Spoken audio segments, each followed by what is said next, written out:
welcome everybody to the second panel. The title of this panel is Media Pluralism Under Pressure.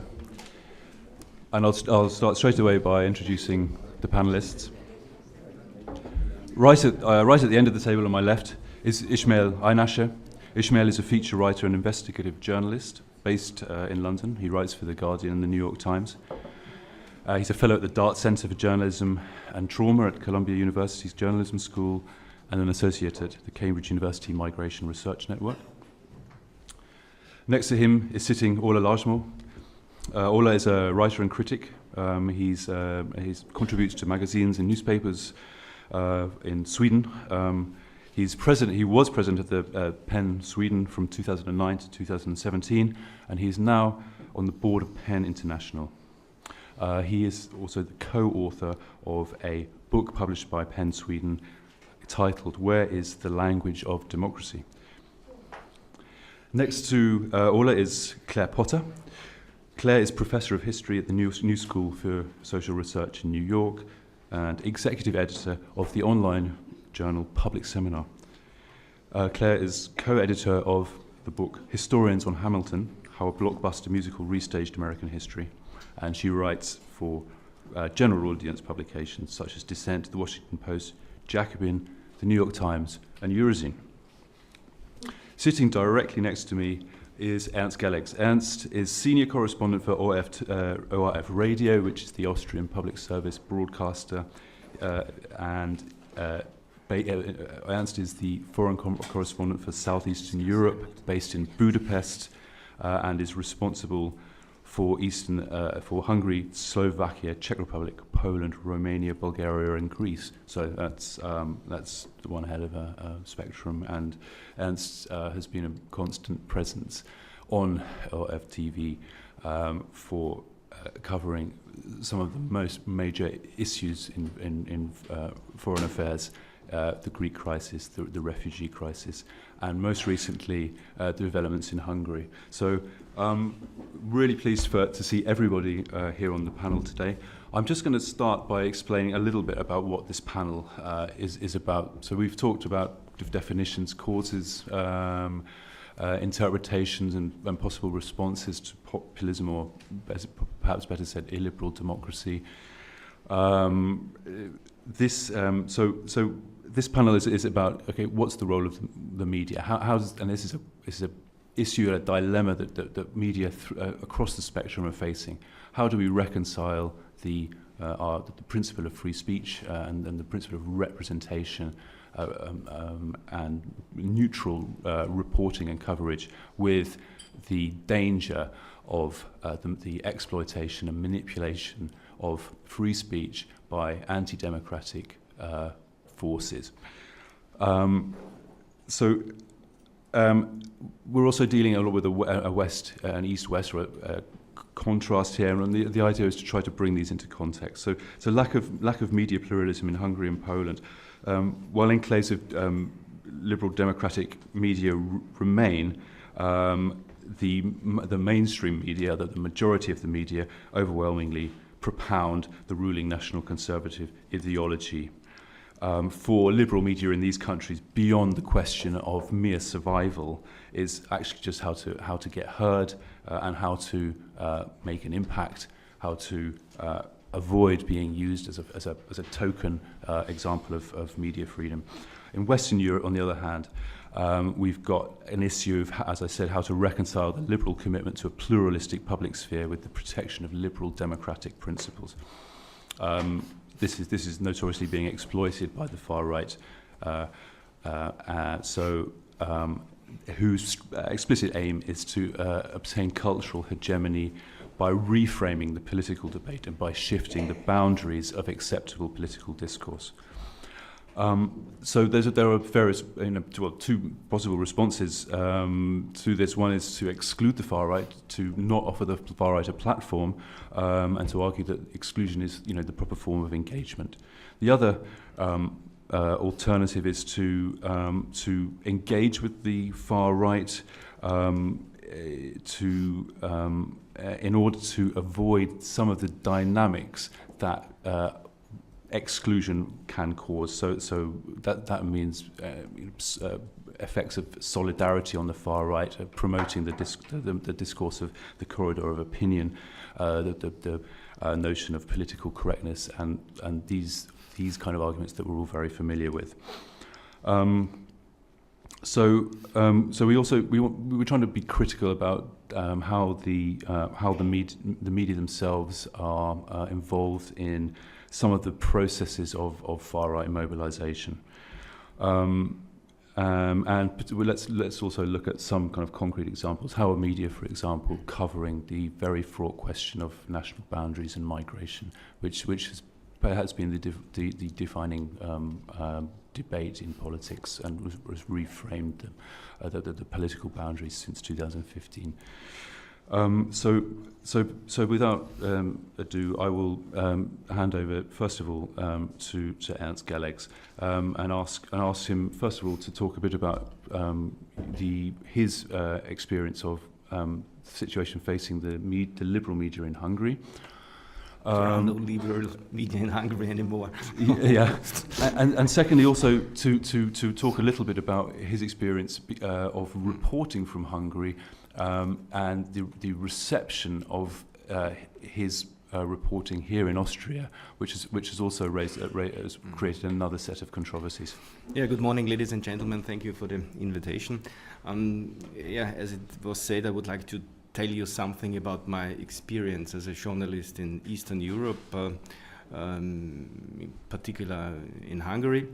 And what I have observed is that independence, criticism, opinion plurality, thinking in alternatives, all these things don't fit, obviously, into an illiberal democracy.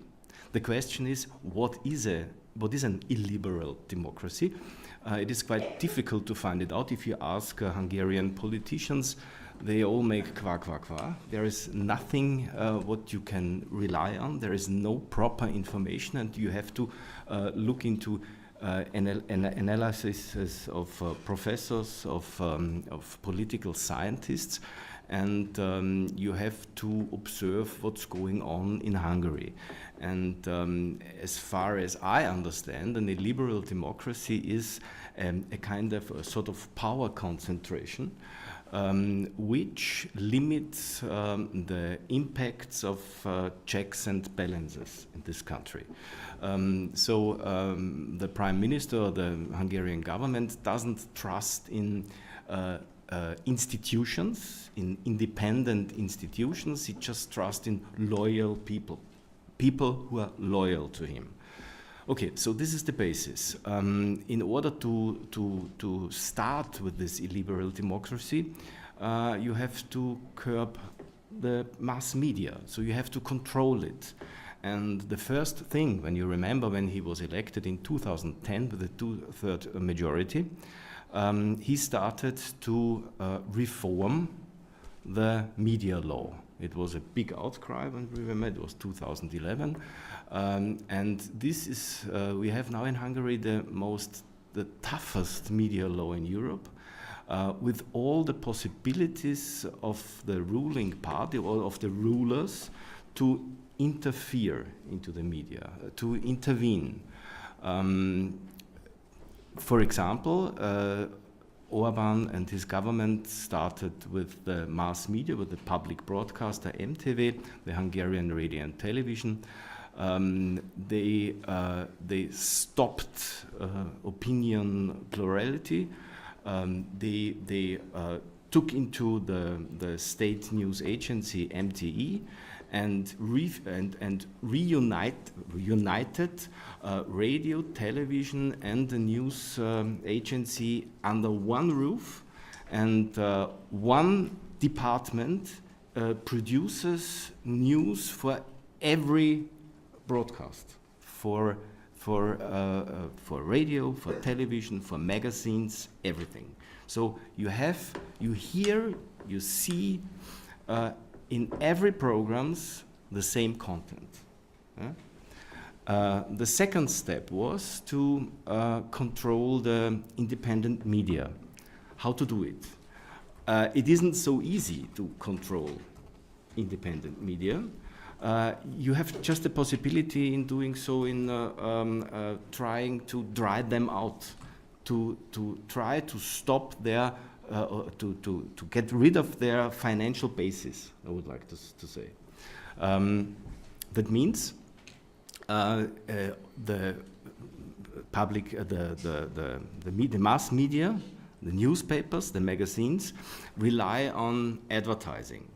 The most financially, the potential companies who finance media are half state-owned media.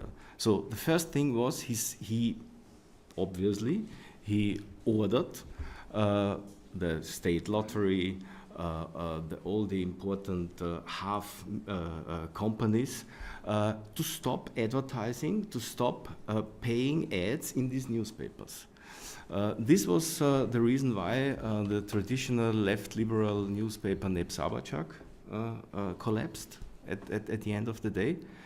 And the third way was to buy all these newspapers, magazines, and the oligarchs who get rich with Orban, they bought these newspapers, and now they are in the position to control the political discussion with their media, with their newspapers.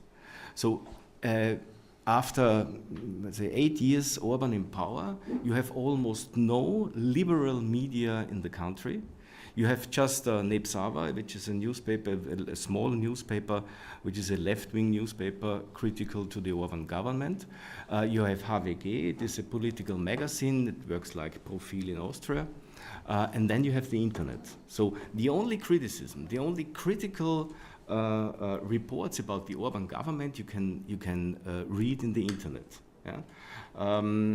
Yeah, that's my analysis in the first part, but I think we can discuss a bit later about details. Okay, good. Then, so I'll now ask Ola to elaborate on the first of all your experiences as a board member of the PEN International and your overview of the situation in Central and Eastern Europe, but also the experience in Sweden, where there have been also very, very heavy controversies over giving a platform to the far right, particularly on book fairs.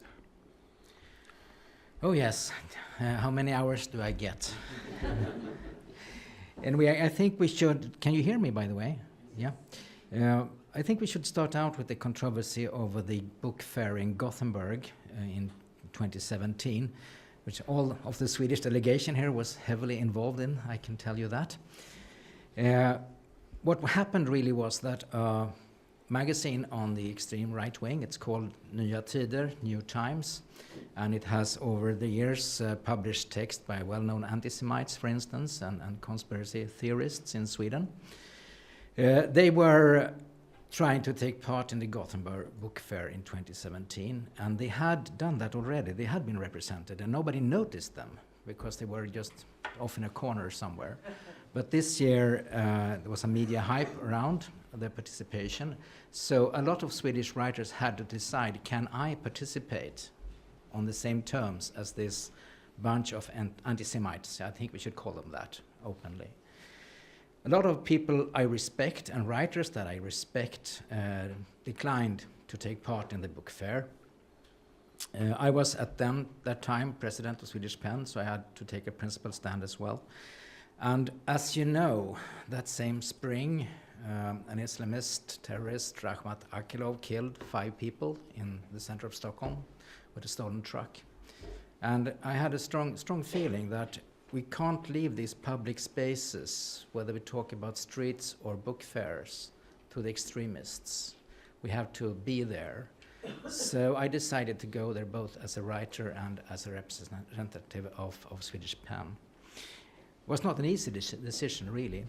So we decided to write a book, a small pamphlet about our deliberations concerning the book fair, this magazine, and our own participation.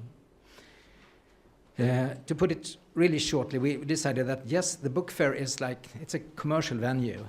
They can decide exactly who they want to invite and who they want to keep out of their book fair. So there is no obligation for them to open a space for an extremist magazine like this. They're not a state department, they're not public service, they're a commercial venue. They decide who they want to invite. Nevertheless, since the extreme right wing use freedom of speech, they love freedom of speech as long as it is their freedom of speech and nobody else's. We have to come up with a counter measures and counter arguments. In this book, I took help of Jean-Paul Sartre and his book on anti-Semitism, which he wrote at the end of World War II, which I think is one of his best books, where he points to the fact that the extremists, the fascists, they know everything about democracy. They know how democracy works. They know how to exploit freedoms, the freedoms of democracy. But people who then say, yes, we have to defend freedom of speech, even if it sort of is the freedom of speech of fascists and anti-Semites, okay, I can go along with that. We have to defend their freedom of speech or we will damage freedom of speech. But we can never, ever stop there. We have to continue and find our own countermeasures. Democrats all over the world who wants to defend freedom of speech can never stop and say, yes, we have to open the floor to these people, period. We have to understand our responsibility to counter their arguments and to counter the appeal of this kind of fascist language itself. So that's the decision that we came up to in this little book. PEN has got, as you know, a charter, and this charter states in a number of points our responsibility as members of PEN, and one of them is that we really commit to defend freedom of speech everywhere. That is a basic sort of demand of a member of PEN. But the same charter says that we have to counter hate speech. We have to counter hate propaganda everywhere. And it's not a coincidence that these two things are so intertwined in the PEN Charter, because it was written in 1948, and everybody was aware of the Holocaust and what World War II had done to Europe and the world. So I feel that if you want to commit to like a modern idea of freedom of speech, you have to look at documents like the PEN Charter that says that these two things are always intertwined. Freedom of speech is derived from the idea of equality, which is the basic tenet of democracy itself. Everybody has a right to speech. Everybody has a right to exercise political power. And you can't take one without the other. You can't be a Democrat, defend freedom of speech, and deny the idea of equality. So I think we should, as Democrats, weigh these two things in as equally important in our discourse. Thank you. To pick up on the free speech theme, and return to also ask Claire now to talk about the US situation, because the free speech in the US, as we know, is constitutionally ingrained, and it's been historically interpreted in the most liberal way possible. So tell us a bit about how historically the free speech has been interpreted in connection with these kinds of right-wing positions, and then possibly also a bit about the context of the US debate in a bipartisan media field. So free speech is not just in the United States Constitution. It's the First Amendment to the Constitution. For those of you familiar with American history, the Constitution is actually rather short. And it was in the process of amending it to enumerate rights that certain kinds of principles in the United States were established. The First Amendment is free speech. The Second Amendment, which has actually become the focus of much more attention during the Trump administration, is the right to bear arms and the right to have militias. And the First Amendment and the Second Amendment have come into clear collision over the past 10 years, but also in the past 2 years in particular. I think it's important to note that this year, there has been a mass shooting in the United States every day. All right? I mean, just imagine that as Europeans who do not carry guns. If we were in an audience in the United States, I would be quite clear that probably, 2 or 3 of you at least were carrying a concealed weapon. Now, why do I say that? Because it has everything to do with free speech. Whether, in fact, people can speak, whether they can represent themselves, has everything to do with whether, in fact, there's an assassin in the vicinity. I would like to also say that comparisons between US and European democracy and the media within that environment have to remain conscious of a discourse in American history around exceptionalism. The moment of the Constitution was a moment in which Americans declared, really on very little basis whatsoever, that the nation that they were founding was unlike any other in the world, okay? And that is, the idea of American exceptionalism actually took root within liberalism and has migrated to the right over time. So that part of what you see in the media environment in the United States is right-wing media working to preserve what they see as the principles of American exceptionalism. At the core of that is whiteness, all right? And a sort of long-term effort in the United States conservative movement to both eliminate what conservatives see as the quote-unquote privileges of race. In other words, trying to create an egalitarian, anti-racist society. Their version of that is that when you talk about race at all, you must be a racist.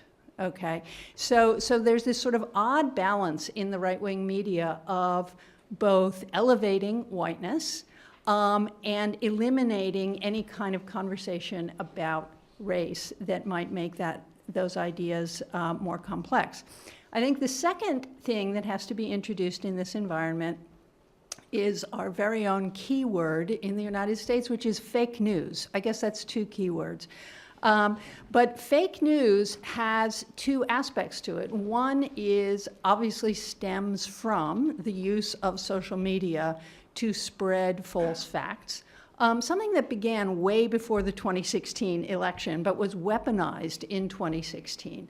And the use of the internet to promote conspiracies and false narratives. One of the things that's critical about this kind of news, and it functions as news in an internet environment, even though it's false, is to take particular true things and skew them into other kinds of conspiracies, so that the end game, and this is one of the conspiracies that was being circulated throughout the 2016 election, that Hillary Clinton was running a child sex ring out of a pizza parlor in Washington, D.C. Everyone's allowed to laugh now. Attained credibility on the right to the extent that actually somebody came with an automatic weapon to the pizza parlor to free the children. So one of the problems we have here is that hate speech is masking itself as facts. What do you do with that in an environment in which the amendment to your Constitution protects all kinds of speech?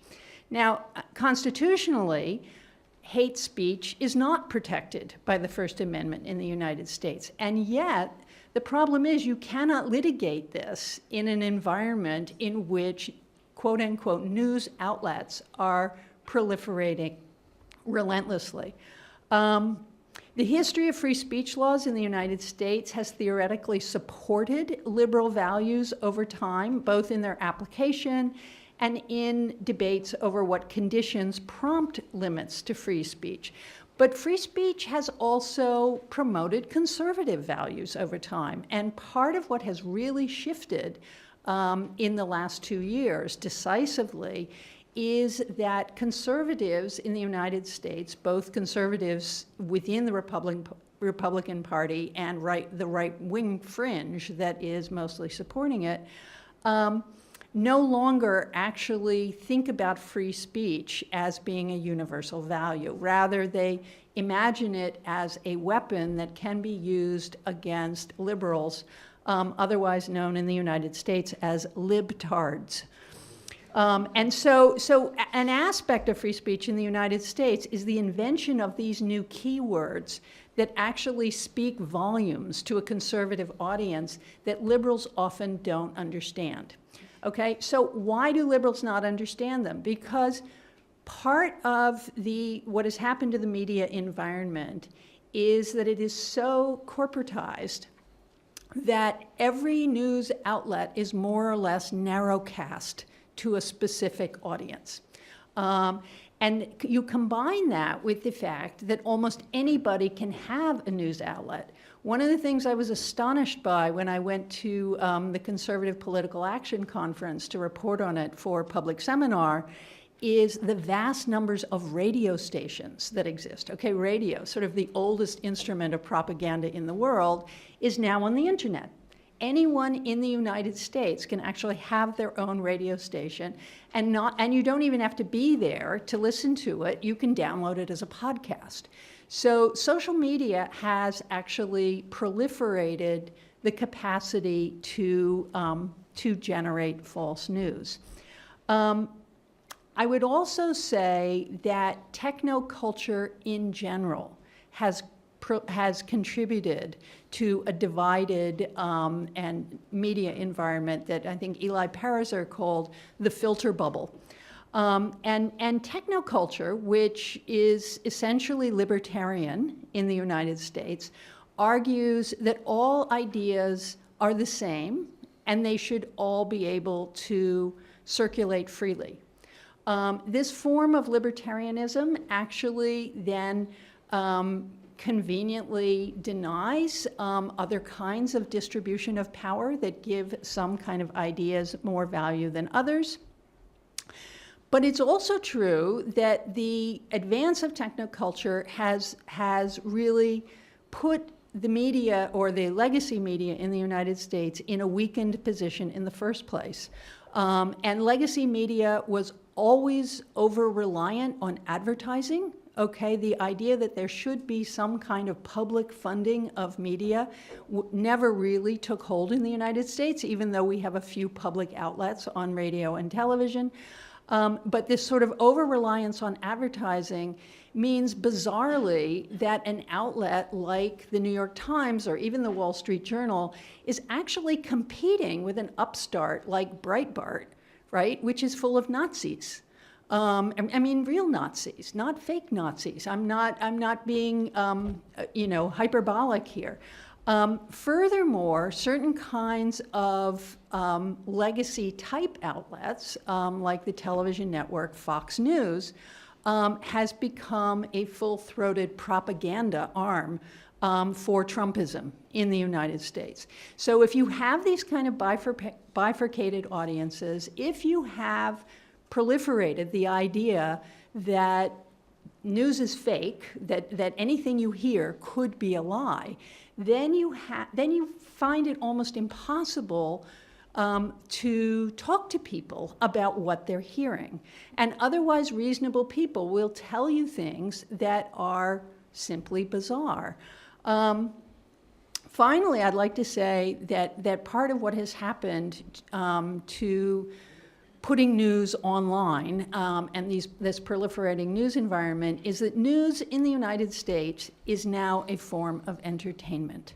And it is, regardless of whether you are looking at a right-wing outlet like Fox News or a left-wing outlet like MSNBC, you can see that there are similar kinds of techniques being used, the recirculation of narratives for hours. You bring in different talking heads who say exactly the same thing, who promote exactly the same ideas.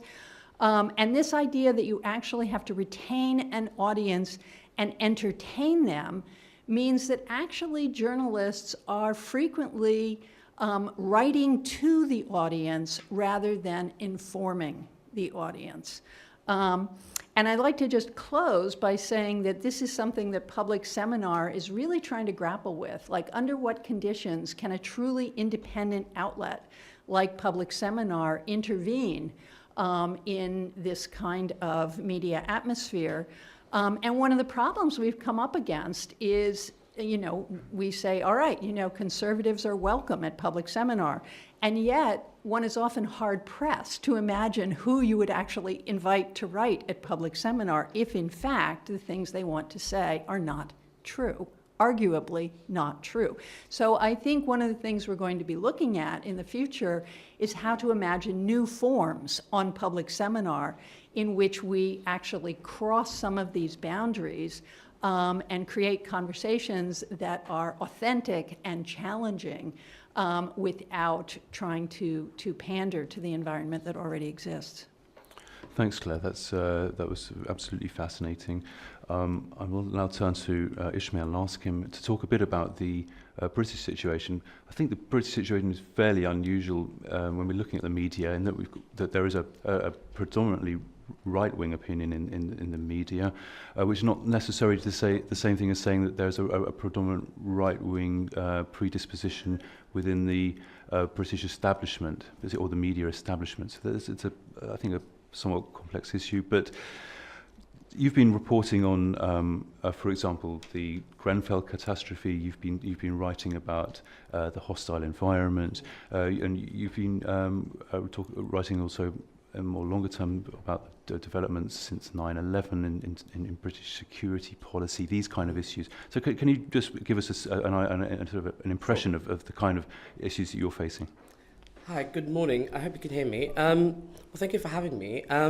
So, just to pick up from what Simon was saying, I think in the British context, what you have is the consequences of the attacks in the United States, September the 11th, which of course played out all across Europe. But actually, I'd like to start a bit earlier in that year of 2001, and I would like to start from Oldham in the northwest of England and from Yorkshire in Bradford. We had these riots in 2001 in the UK, which happened predominantly between communities that were of the subcontinent background. These were primarily Kashmiri, Pakistani communities, but also white working class communities. And there was basically months of simmering tension, which escalated into what were then known as race riots. And they were the most significant riots that we had in the United Kingdom since 1981 and the Brixton riots. And that riot really began a very fraught conversation in the UK around integration, around social cohesion, really bring into question a really important theme in my work, but also in British society and broadly across Europe, which is how do we create bonds of experience, common experience? How do we create notions of solidarity when we are increasingly multi-ethnic, when we're increasingly multicultural? And then, of course, we had the events that happened in the United States, in New York, on September the 11th. And recently I've been watching this brilliant new series, The Looming Tower, which is based on that brilliant book, which won a Pulitzer. And it's just sort of this whole thing has really been very fresh in my mind. But I remember that day very well. I was at school still in London.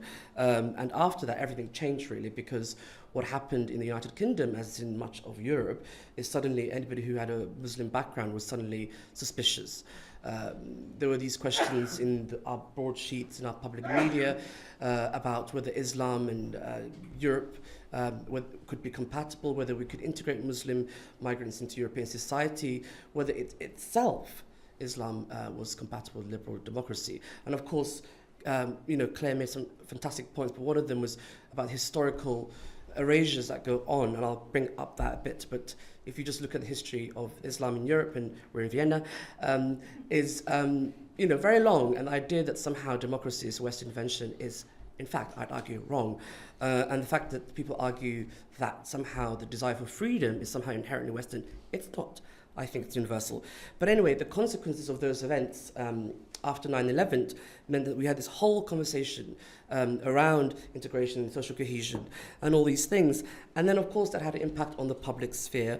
And these issues came to the forefront. And the consequence of 15 years of that is that the British media, as you were saying, Simon, is the broadcast media world, we have the BBC, which is, of course, public. But when it comes to our newspapers, we have a situation where actually the majority of the news industry in the UK is overwhelmingly right-wing. And we have people like Mr. Murdoch who are in the British media. We also have British proprietors who run very, perhaps some of the most right-wing and outrageous news operations probably in the West. But nonetheless, the consequences of 9/11 was that these four conversations became much more public. And now we've arrived at a position where the far right, or the alt-right, or whatever you call them, I mean, to my mind, they've always been here. They're just under a different guise, have co-opted and have taken the language of people broadly on the liberal left. And I know this firsthand, both in my journalism, in terms of the stories I cover, but also in terms of my experiences after 9/11 of trying to be in groups like British Muslims for Secular Democracy, One Law for All, lots of groups that were trying to do very good things, that were saying we are opposed to, we're anti-clerical. We're secularists, we're liberals, we're opposed to religion playing a role in society because often that means men, have control over women and children, and we think that's a bad thing. Now we're arguing this from a secularist, liberal perspective, and the words that we were using and the kind of language we were deploying, I mean, nobody gave us time of day. This is 2004, 5, 6, 7, and there's one particular moment I remember very well, I just thought I'd share, which is almost a decade, well it is a decade actually, because it was 2008 on International Human Rights Day, and we were marking International Human Rights Day, and there was a group of us, and we had some supporters like A.C. Garelian and Richard Dawkins and others, and we were standing outside 10 Downing Street with our wonderful leader at the time, Mariam Nouazi, who's an Iranian human rights activist who was speaking very passionately, and then on the other side of us, the police were protecting us. There was basically very few of us, were these mostly white British folk who were sort of trying to get into our demonstration. We were sort of saying no. And on the other side, there were people from Hizb ut-Tahrir, who were an extremist group. And they were screaming so loudly on both sides, it was sort of almost a metaphor, that we in the middle were completely drowned out. And no one in the mainstream media covered us at all. I think the only publication that covered us was Russia Today. And I can't quite remember the headline, but it was something like, British secular Muslim voices drowned out. And in a way, that's what's happened, really. And that's my contention here, is that after that, the people on the alt-right, the new right, took our language. They took our language. They took, real legitimate concerns around integration, real legitimate concerns around the role of women in Muslim societies, real concerns about the use of Sharia tribunals in the British system, which is a threat. They took that and they reinvented it. And now we have a situation where, as Claire and others were saying at the panel, there is this great panic around freedom of expression, freedom of speech. And we have issues in the UK right now. Tommy Robinson, I don't know, some of you may know, but he belongs to the English Defence League, or did belong to the English Defence League. And in 2008, as I was mentioning, when we were commemorating International Human Rights Day, the English Defence League was not in existence. They were kind of a proto-entity. And before that, in the 1990s, you had the British National Party.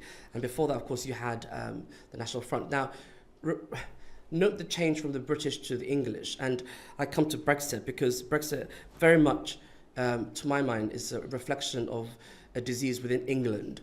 And it's English nationalism that has driven us to a, potentially no deal that nobody voted for. And I won't dwell too much on Brexit. I'm sure you'll pick it up later on, Simon. But there is a thread that connects these kind of histories. And the fact that the far right, new right, alt-right, whatever you call them, co-opted our language. And then we come to the media. The media gave them a platform. The media mainstreamed them. I mean, look at Trump. The media mainstreamed him. I mean, they thought he was a fool, and he was funny, and he was hilarious, and what have you. The same with Brazil and all across Europe. We've had situation, of course, in Italy too, Berlusconi, but where these folk have been instrumentalized, but also they've been given a platform by the media. And then we come to these conversations around this moral panic, around so-called PC culture, politically correct, and identity politics. I've heard this spoken this morning, people mentioning identity politics. I just think there isn't, to my mind, a choice between class and identity politics. You know, we need to look at life at the intersections, because you can also be black and working class, and often that's something that seems to be missing when we have these kinds of conversations. And also the idea of identity politics itself has become redundant. It's become a useless term, because it basically is a conduit for a lot of people to express their dislike of a multi-ethnic, multicultural society. And in some ways, I'm not sure what the way forward is or what the new language, but it seems to me pertinent, as we speak this morning, to adopt a new language to describe this, because identity politics as it is not right. And it's been used by a lot of people, and we heard from Ola about the experience in Sweden, and how the far right use freedom of speech, freedom of expression as a cloak to mask their racist agenda. But having said all that, we must also be very aware that there are actual genuine threats to freedom of expression and to freedom of speech. And often they're not coming from the periphery, they're not coming from the media, it's coming from the state. And this is something else that's been missing this morning. We need to talk about violence. And we need to talk about the violence of the state. And since 9/11, in the UK at least, the state has been pretty violent. And I speak of, in terms of renditions, in terms of the British security system rendering people to the CIA, secret sites, secret courts, and we talk about citizenship. And, you know, I always remember this quote from Hannah Arendt, and she says, citizenship is the right to have rights. Well, in the UK, that right has been eroded since 9/11, and the British state has used an instrument to strip British nationals who were born in the UK or, like myself, became a British citizen by naturalization to get rid of their citizenship. And these cases are quite significant, and the person responsible is our dear leader Theresa May.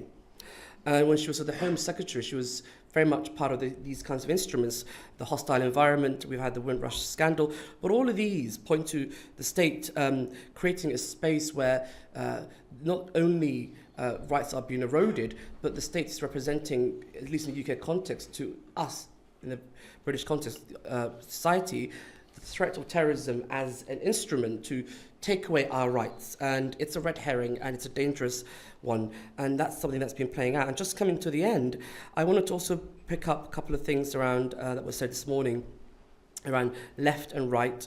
And I think one of the speakers said there's a drift to the far right. I think that's very true. But also I think we need to look beyond left and right, and we are entering a new stage. And I think it's really about justice, and that's not something I've heard this morning either. I think it's between just and being unjust, and you choose which side you're on. And if you're on the unjust side, well, good luck to you, but I'm going to resist. And that's also an important point, resistance. And because a lot of the conversations this morning were about prescribing the problems, but not so much the solution, and that's what I'm going to try and come to the end. I think one of the ways out of it is revitalizing the civic space and the public space. And I think that's one of the spaces in which we've seen the reaction to the populist far-right situation from the UK to Italy to Hungary to other places across Europe, that civil society is fighting back. And I've got colleagues in Poland to Hungary who are at the front line fighting, in the case of Hungary, Orban. And in the case of Italy, you know, I report a lot from Italy on the refugee and migrant crisis, and I was there this summer, and, you know, Salvini's policies have emboldened ordinary Italians to take matters into their own hands. You've seen what's been called in Italy's racism emergency this summer. So we're talking about real things too. You know, we could talk about ideas, but we're talking about people that have been beaten up and killed and harassed on the streets. And what you've seen in Italy is the reaction has come from mayors.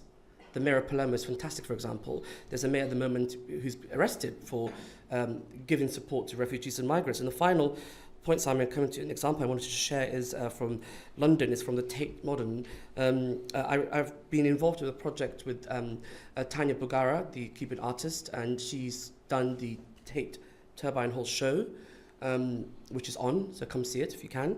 And as part of that project, obviously Tanya's work, very much concerns migration, and she's very much known for that. And she's got this whole tradition of like useful art, but not something that's sort of PR and sort of gimmicky, but actually real genuine working within the community. And what she did is work very much locally within that part of London. And I think that could be a way out. And the final point is, I keep saying final points, but this is the final point, is something that Claire said, which I think is really important, is we've got to talk about, well, you didn't say decolonialism, but that's something I was thinking, but also we've got to talk about the populist far right and this idea of whiteness, and I'll stop there. Thanks, Ismail. To just open up, just to put the discussion in the context of the topic of the conference, which is we're talking about the representation gaps, and I want to play the devil's advocate slightly here, because a big issue has been in critique of mainstream media, and particularly also public service media, about objectivity and the degree to which certain established narratives are being repeated and not criticised, are hermetic to criticism from the right. This is particularly an issue, I think, when you've got a kind of a blurring of boundaries and a mainstreaming of the right, so that in fact it's the possibility is that conservative positions are de facto lumped together with right positions, and that this mainstreaming process could potentially lead to a political bias in media. So I want to ask Ernst Gelegs here, because you have direct experience with critique coming from the public or from political quarters about your reporting on the Hungarian situation. Can you tell us a bit about that and how you? Of course, but just one sentence is in my mind, which Ismail told. You said that the media in the USA mainstreamed Trump. Is it right? If I understood correctly. So what would have been the alternative? I don't know. There is no alternative. You have to report about this, what he's going to tell, what he tells, So there's nothing you can do. And the similar situation is in Hungary. It depends which spin the story has. You talked about objective of public broadcast in Hungary. Of course, every single report might be objective, but the question is which topics you report about, and which topics you leave aside. And this is the point. You can see in Hungary, the public broadcaster in Hungary makes really propaganda, government propaganda, and you can see it in the rates. I mean, the Hungarian television, the main news, it's Híradó, which is on air at 7:30, the same time as ZIP in Austria. And the market share is 3 to 4%, which is almost nothing. So the people in Hungary know exactly that this is propaganda. Yeah? And look at the media outlets, how many people buy these newspapers. Magyar Idők, for example, which is propaganda media of the Orbán government. They finance themselves through the government. So public broadcaster is paid by government, is financed by government. All the media outlets who makes propaganda in the sense of the Orbán government get their funds from companies who are loyal to the government, And there are no independent outlets anymore. And if there are, they have difficulties to finance themselves. This is the problem. And I don't really see the way out, firstly. Secondly, the difficulties I have.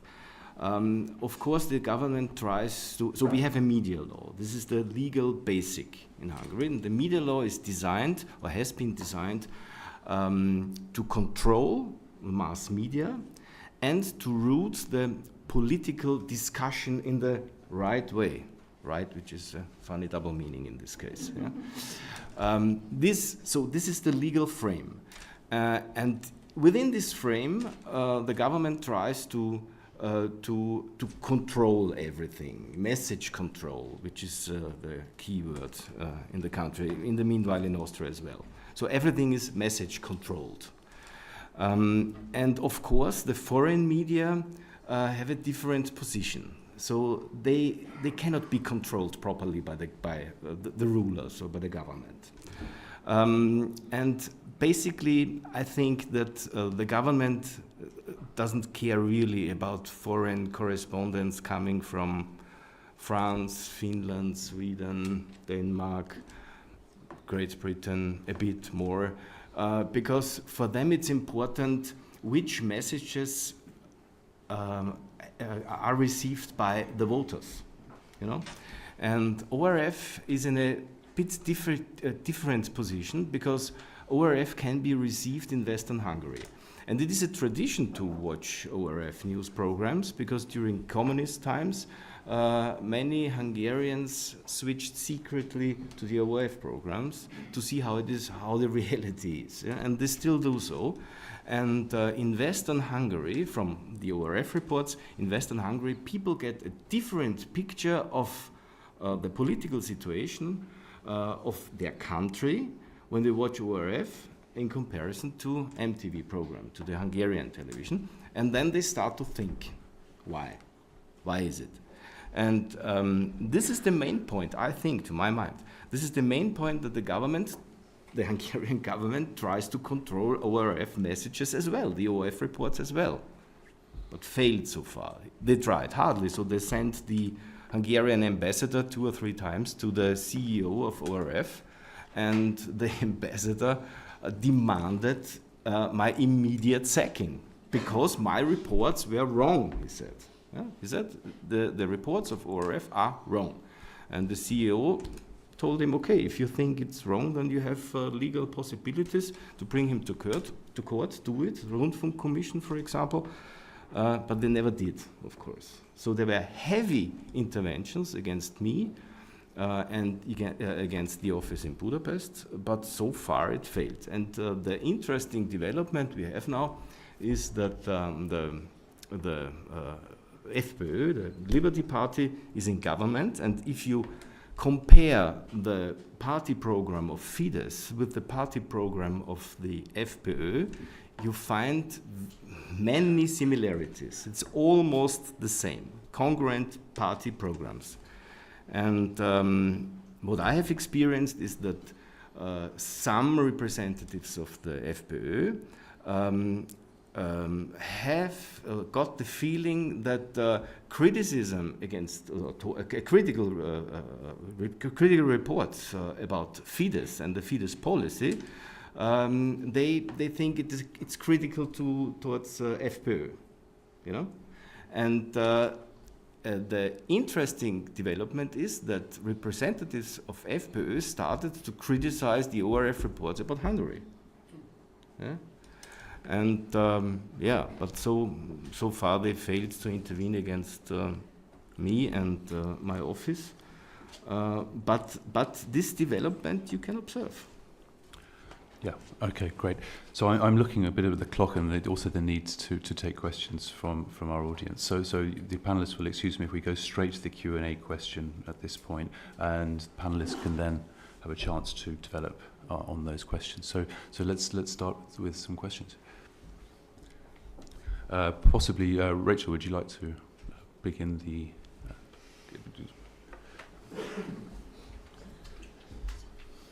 Thank you. At Index on Censorship, we have a report coming out next week called Mapping Media Freedom. It looks at the last 5 years in Europe of attacks on media freedom in 42 countries in and around Europe. I thought I'd read out the strapline, which is: burned in effigy, insulted, menaced, discredited by the nation's leaders, assaulted, sued, homes strafed by automatic weapons, rape threats. I think when we're talking about media under pressure, I mean, all those things are right at the top of what we should be concerned about. Individual journalists under so much pressure, people increasingly working freelance, so have little protection from a company structure, which is where the way that the media used to operate, with more and more people working on a freelance basis or working for small individual companies with very little financial backing. They are more at risk from those kind of pressures than they have been in modern history. But a worry that I have about how journalists are operating is the way that this language of normalizing is now being used. So I've heard journalists, who I think should be the last people saying we can't interview somebody from UKIP, or we mustn't interview Marine Le Pen, because by doing that, we're normalizing her. By doing that, we're giving her a platform. I would in no way argue that you have to interview them every day, but I think these people are operating within the democratic system. These people are elected politicians in most cases. You can't ignore these people. They don't go away by not interviewing them. You are, in fact, giving them more power, because they use that as a way of saying, look, this is how we are treated by those people who believe in so-called freedom of expression. So you have to challenge those ideas as well. So I wonder if I could speak to that for a second, because in the United States, of course, we have a president who lies all the time. And there was a great headline I think in CNN last week, in which they said, "President fails to tell the truth 83 times in one day." And I think, it's not even a question of normalizing anymore. Kellyanne Conway, who is a spokesman for President Trump, one big debate in U.S. media is whether you should have her on at all, because she lies about everything. She's the person who actually coined the phrase alternative facts. When a journalist said to her, "That's not true," she said, "Well, it's an alternative fact." So I think the phrase normalizing masks a number of things, one being that Donald Trump was already normal before he became president in a certain media fragment, right? Because of his work on The Apprentice and so on. As somebody famously said, Donald Trump is a poor person's idea of what a rich person is. And that actually, made of him a certain kind of archetype that, to everybody's astonishment, blew him into the presidency. So I think the question of normalization is probably less important, certainly in the United States, than the mainstream media getting over the idea that they have some kind of a pact with the political class to work together to push democracy forward. And that actually was the case prior to the Trump administration, which is why you had people like Judith Miller of the New York Times, spewing the lies of the Bush administration about the Iraq War onto the front page, whole cloth, because those kinds of connections between important journalists and the political class were so tight that it created a certain collective interest between them. That collective interest has collapsed. And it means that actually we don't even know what normal is anymore when politicians and the media are speaking to each other. Well, to that point, I would say that doesn't mean that journalists should never interview those people. Nick Griffin, who was the leader of the BNP, there was a lot of opposition for him ever to be on TV, ever to be on the news. He went on Newsnight and which is quite an interrogative news panel show in the UK, and he's exposed his opinions to quite rigorous questioning, and his support dropped away considerably after that. So I think what I'm saying is there's no simple answers, but not interviewing people, I don't think, is the answer. May I add something? To my mind, it's a complete wrong approach not to speak to these people, to right-wingers like Le Pen or Orban or whatever. But the fact is that in the meanwhile, we have the situation that's the other way around. So these people don't speak with us. So they don't grant interviews anymore. Press conferences are the politicians came in, stop in front of the microphone, give their message, and then they say, "Thank you, ladies and gentlemen," and they disappear. So you have no possibility at all to ask one single question. So this is the situation we face now. Ola, you want to say something too? Of course, I understand exactly what you mean, and we should perhaps address the fact that in the last year or so, 3 journalists in Europe has been murdered, looking into corruption issues. So, I mean, there's a real threat about freedom of the press that we should address. But just before I left for Vienna, there was an interesting report in Swedish media saying that the party that got the most media coverage in Swedish media was, of course, during the election, was the Swedish Democrats, of course. That might have boosted them, that might have sort of cost them a few voters, we don't know.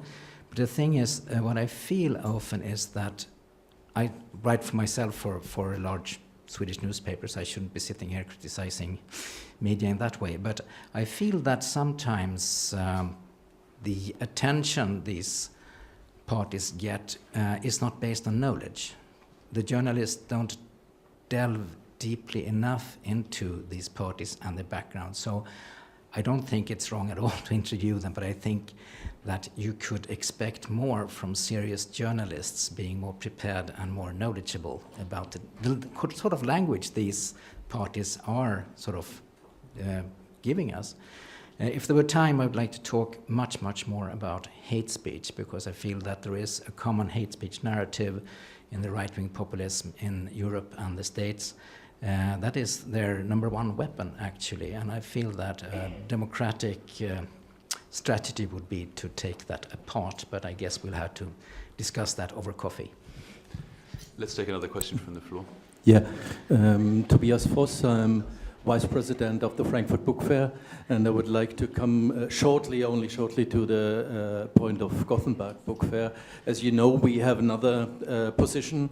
We have also a membership of right-wing publishing houses in Frankfurt, and we allowed to participate. Last year it was quite difficult. This year it went very well. I think it's not our task as a book fair to exclude someone.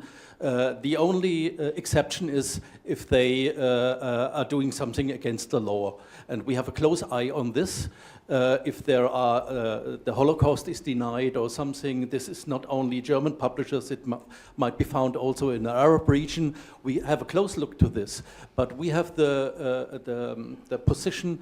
It's not our task at a book fair, for a book fair, to exclude someone from the fair, which the books of the publishers are not forbidden in Germany, so it's no reason. If we decide to exclude one publisher, there was one extreme right publisher, Antaios, in Germany, the debate was mostly about it. If we exclude them, then it would be 10 publishers asking me, if you exclude this one, you have to exclude that one too. This is an infinite regress, and this is not our task to do as a book fair. Thank you. Just one comment to that. I tried to sort of summarize a book that is 50 pages, and we tried to discuss this argument very, very closely in detail, but we reached the conclusion that as a commercial operator, you decide who you invite. If you were a public service representative, then you would have a responsibility to represent all the people. Let me tell you, this is not the situation in Germany. The Leipziger Book Fair has once tried to exclude the Junge Freiheit, and they go to court, and they won. Mm-hmm. So if we exclude some of these publishing houses, they will go to court, and they will win.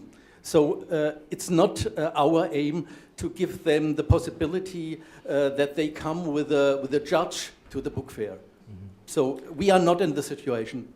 Well, last year the magazine Nya Tider was represented at the book fair, and this year, and the book fair has decided, I think on purely commercial grounds that they weren't allowed this year.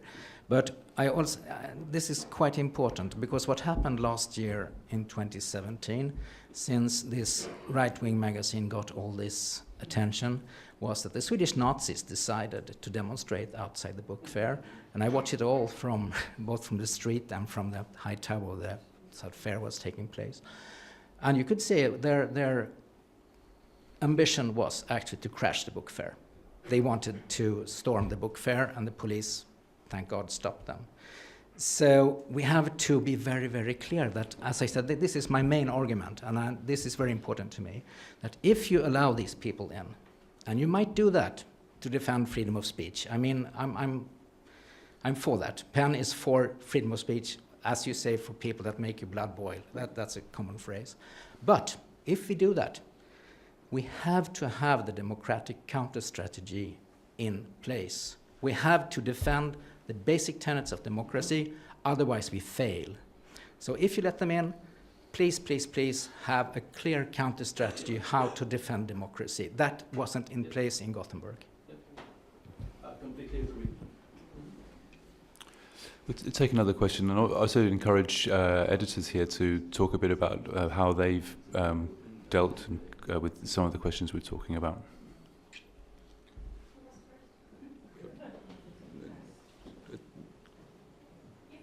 That's fine.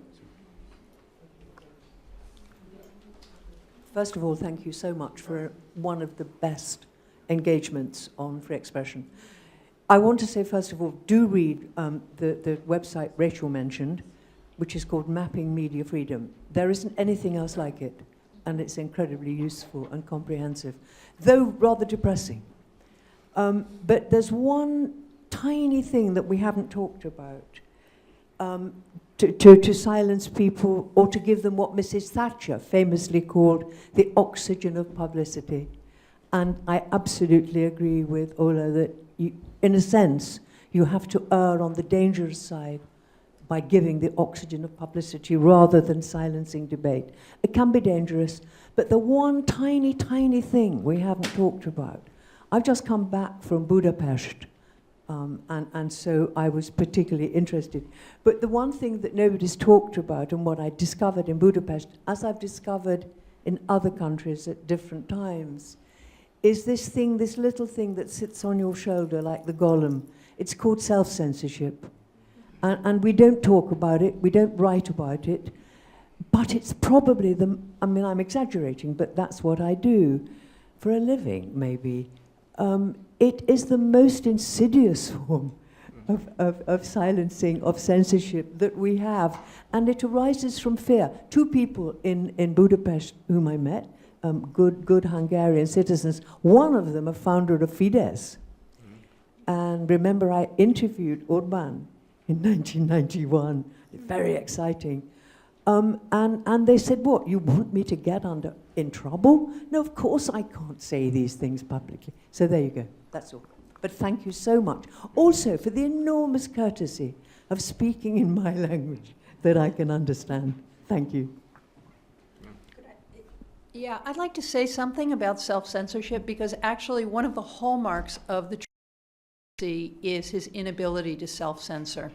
And the sort of chaotic utterances that count for political speech in the United States now. And having been to several Trump rallies myself, there are a couple of things that really stand out for me. One is that the kinds of tangents he goes on are really sort of a reading of the audience before him and a kind of ritual storytelling that they engage in together.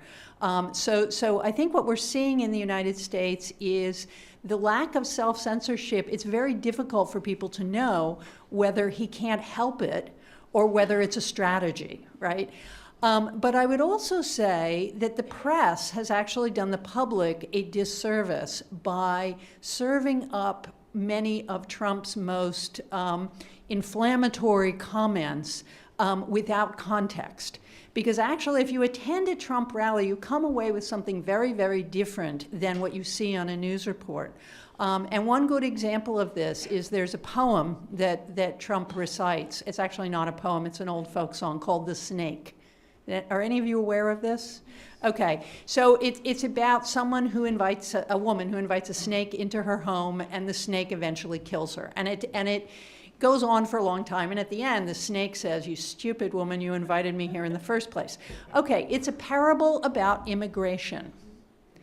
I have not once seen anyone in the press refer to this. It is possibly, except for the fact that Trump, at a certain point, points to those of us in the media pen and says it's them, they're liars, and everybody turns around and shakes their fist at you and screams at you, and which is alarming the first time it happens.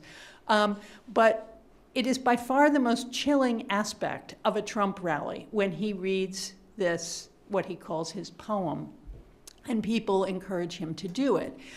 Because it's about the death of democracy. It's about, confirming for the entire crowd that immigrants will kill us all if we invite them in. I have never once seen the American press report on that. So self-censorship is a problem, but the press is also serving Trump up in a way that they think sort of conforms with a proper news narrative, but it actually often leaves out the things that are most important about him. Very short comment. I don't want to take up the oxygen of the room. But as I mentioned, I feel that hate speech is an issue we need to really address, because the aim of the kind of hate speech we see on the right-wing side in Sweden is aimed to incur self-censorship. It's about making people afraid what subjects they address. So this is a real threat to freedom of speech. We can't outlaw it, because then we are damaging freedom of speech the one way. But if we just open up for it, then that will result in self-censorship and threats and fear. So I feel the title of the little book we published for the book fair was "Where is the Language of Democracy?" And I think that is the real issue we have to address. Where is the language of democracy? And I totally agree with you, Ismail, when you say that we don't need a new story. We have the story, and it's a story about justice. It's about being alike in front of the law and everything. That's the basic story of democracy, and that's the one we have to defend. Yeah, just two brief points to come back on. Thank you, Ola. I think one, you were saying about the mainstreaming of Trump and others. It's not so much the mainstreaming. I mean, if a politician is of a populist far-right party and they're in the mainstream, as Rachel says, in the democratic space, we do have to engage with them. I don't believe people should not be interviewed, and I do believe in uncomfortable conversations, and I do believe it's a responsibility of freedom of expression and freedom of speech, and also to audiences. But there's also something broader than that, which I think Claire picked up on. It's the cultural space, really, we're talking about, and it's the public space, and it's how Trump for a long time was mainstream through popular shows that seemed unimportant, uninteresting. And also we need to talk about the consequences of giving platform. I know that there's every day in the media, at least in the UK, there is some kind of event that's happened.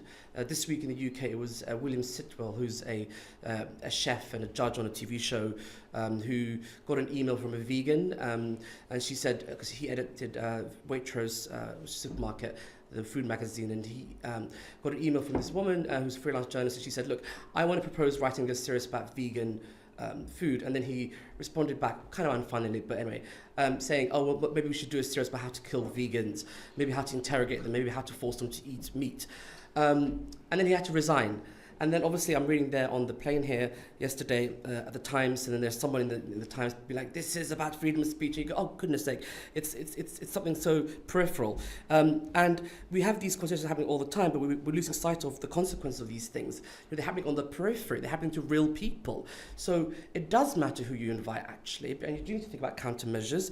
And you also need to think about the media itself. Is the media itself equipped to actually do this task? Because we talk about representation and being representative, but the media is not, in the UK that is, representative. So we also need to balance all those kind of tensions if we're going to have an effective way to deal with the far right. Okay, let's take another question from the floor. Right at the back. Yeah?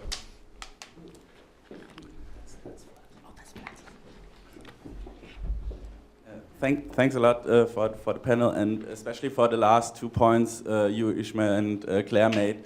Because I think what was missing a bit was what got me interested in this panel, the perspective of like that we as broadly speaking left-wing publicists, journalists and so on started with a critique of traditional media.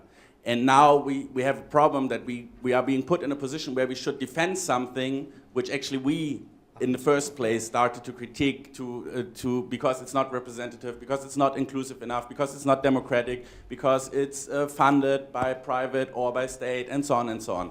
And I think the way to go is not to go back into the position of defense and say, okay, now we have to make sure that there is one truth, we have to make sure that the democratic system is being defended against those attacks, but we have to radicalize our critique. We have to strive for more democracy within the media sphere, and I think this also includes more democracy in all areas of life, because there is no democracy in media sphere if not we have a democratization of whole system, let's say. But in the meantime, I think what we need to do is to defend that truth is something that is complex, that representation is something that is complex, and not dial back, not to go back to easy things, which I think is very tempting when you try to defend something. Then you say, well, representative democracy is all well and good, there is scientific facts and so on. And I think this is not the route to go. I think we should like defend the complexities of the world, and this is should be our aim as leftist journalists. Good. Let's take another maybe couple of questions from the floor. We're going to have to wind up, so please keep them quick, and if we've got time, we'll have a very short closing statement. Okay, these are two quick questions or observations. George Blecker from New York. One question for Claire. I want to play a little bit of devil's advocate in terms of the American media. It seems to me, I don't know if you read, or if anybody read, a few days ago there was a debate or an opinion piece in the Times between Frank Bruni and Ross Douthat, where they raised the question of how do you report about what's the elections and the post-elections and so on. And Bruni took a sort of high-minded position. It was familiar rhetoric. And the more conservative columnist said, no, what we really need is not high-mindedness, we need analysis. And he was suggesting that there wasn't, or at least the way I read it, was that there wasn't enough analysis coming from the left about the issues that the left gets high-minded about. And I think that, for me, there is something about the latest year or so of the New York Times, in that there's a kind of drift towards sensationalism and expose stories that fall flat. For instance, a couple of weeks ago, there was 6 pages in the Times devoted to the Trump family's avoidance of paying taxes. Anybody who pays taxes in America knows that really what he had, or what they had, was a bunch of clever tax lawyers. There was virtually nothing in that was controversial. So the whole issue fell flat. And it's happened a couple of other times. So I wanted to get your response to that. But let me also have one question for Ola. I'd like you to talk not as a representative of PEN, but as a reporter on the Swedish scene, because there is a peculiar, as most of you know, peculiar situation on dealing with the far-right party in Sweden, in that the other parties, to my knowledge, virtually avoid dealing with them. And how does that influence the role of the press in relation to helping the public understand that? Because for me, it's a peculiar and not an attractive way to deal with the right, for everybody to avoid dealing with them. But it is the way the Swedes have done it, and I wonder how it plays into the media coverage. Should we answer those questions to two of you, and then I'm afraid we're going to have to wrap up. So briefly, I would say 2 things. One is, I actually disagree with you about the Trump tax story. If you read it deeply, part of what happened is they radically undervalued properties. when they transferred them and were paying capital gains and so on and so forth. It's not that that's unusual, but it actually is against the law. And I think in the absence of Trump conforming to what had been a normal practice, which is to make his finances transparent, the press is doing a job that Congress refuses to right now. Hopefully that will change on Tuesday. But the president and his family deserve and need close investigation into their finances and how they are actually profiting off this presidency.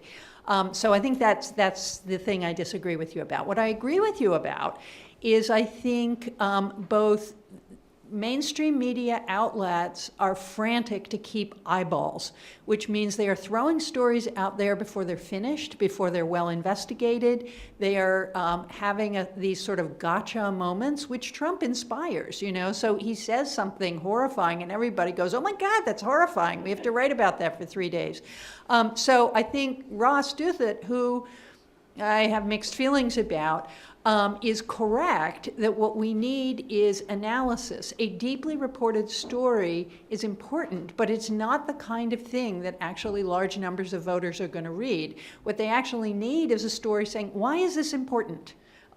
Rather than references to character, to civic-mindedness, to, you know, the leader of the free world, yada, yada, yada, to actually say to people, this is what impacts the president's capacity to run this country in any important way. So, brief. Okay, one of the major questions in Swedish politics done in 1 minute. I think there are two different stories here. The one is other parties cooperating with the Swedish Democrats. They are not in the aspect that they don't want to form a government with them. They are not sort of openly cooperating with them in parliament. But they are part of the political Swedish system. They take part in the committees in the Swedish parliament, so they're not excluded in any major way. On the other hand, we should remind ourselves that the Swedish Democrats differ from other right-wing populists in Europe in the way that they do have an actual background in the Swedish Nazi movement. So one of the founders was a volunteer in the Waffen-SS, for instance. So this, of course, the moment you start cooperating, you have crossed the line. And none of the parliamentary parties right now want to do that. And I think that's a respectable position to take, actually. As I said, they differ from other right-wing populists. We have right-wing populists in the Scandinavian countries that don't have this background in the Nazi movement. But the moment you start to cooperate, for instance, with Dansk Folkeparti in Denmark, you see that they get a major influence of the policies of the other parties. And I think there is also a question of sort of self-preserval there, that they want to keep their own sort of line. So I don't think this is an undemocratic strategy, as the Swedish Democrats themselves are claiming. I think this is part of the political game played actually in quite a decent way, in my opinion. So we will have to wrap up because we were going to lunch, but my thanks to Ismail, Einashe, to Ola Larsmo and Claire Potter and Ernst Gelegs for this extremely interesting, very intense, all too short discussion. I would also ask everyone to make their way upstairs because there's a 10-minute walk or so to lunch. We're running a pretty tight schedule. Thanks very much to everyone.